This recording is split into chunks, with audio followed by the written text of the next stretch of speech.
Hello and welcome back to our channel. So today in this video we are going to discuss about how you can use a voucher in Foodpanda.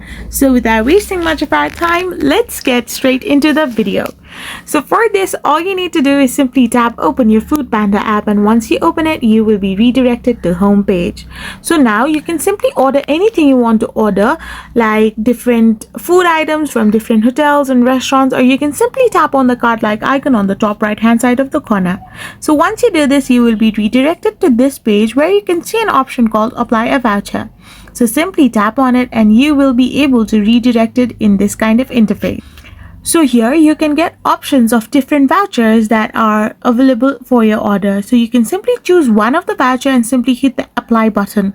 Once you do this, your voucher that has been selected by you will be applied on your total bill. So as you can see, I had a total of 60 baht. However, I got a voucher of 57 baht, which makes my total to 13 baht. This way you can get many exciting deals with the help of vouchers. So this is how you can apply voucher on Foodpanda. I hope you found this video helpful. So don't forget to hit that subscribe button and do give us a thumbs up. Thank you for watching.